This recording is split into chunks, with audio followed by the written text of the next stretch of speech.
අම්මා තාත්තා දෙන්නෙකුට දරුවන්ට සංග්‍රහ කරන්න තියෙන හොඳම ක්‍රමයක් තමයි අත්චරියාව. තමන් යහපතේ හැසිරීම.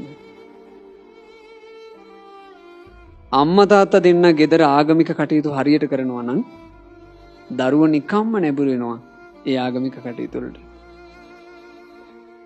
අම්මයි තාත්තයි දෙන්න නිතර වන්දනා ගමන් වගේ යනවා නම් දරුවෝ තාසාවෙන් නිකම් ඒවට එකතු වෙනවා. අම්මයි තාත්තයි දෙන්න පොයට සිල් ගන්න උනන්දු දෙන්නෙක් නම් නිකම්ම දරුවෝ ඒ දෙමව්පියොත් එක්ක පොයට සිල් ගන්න උනන්දු වෙනවා. මේක ඒ අවදියේදී හදන්න නැතුව ලොකු මහත් වුණාට පස්සේ හදනවා කියලා එකක් නම් ඒක ලේසියෙන් කරන්න බෑ. චූටි කාලේ ඉඳලා ඒක දරුවන්ට පුරුද්දක් කළොත් එහෙම ලස්සනට දරුවෝ ටික හැදේ. ගොඩාක් දෙමාපියෝ බලාපොරොත්තු වෙන්නේ ඒ දරුවෝ නිකන් සමාජයේ අඳුනාගෙන යාලා හැදෙයි කියලා.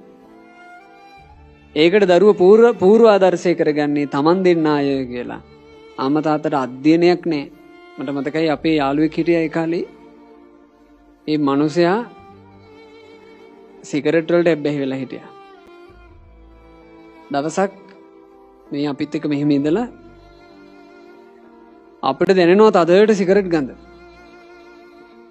තාත්තා ළඟට ගියා මේ මං ගිහින් සල්ලි ටිකක් ගිහිල්ලා එන්නම් කියලා තාත්තා ළඟට ගියා. ගිහිල්ලා තාත්තගේ කරේ එල්ලෙලා තාත්තගේ උඩ පොකට් එකේ තිබුණු සල්ලි රුපියල් 100ක් අරගෙන අපේ ළඟට දුවගෙන ආවා. අපි ළඟට ආපු ගමන් ඇහුවා මේ ඔය සිගරට් ගඳක් තියෙදි තාත්තා ළඟට යන්නේ බය නැද්ද කියලා. නෑ ගඳට ගඳ කැපෙනවා කිව්වා. ඒ ගඳට ගඳ කැපෙනවා කියලා කිව්වෙ මොකද්ද? තාත්තා තදට සිගරට් බොන කෙනෙක්.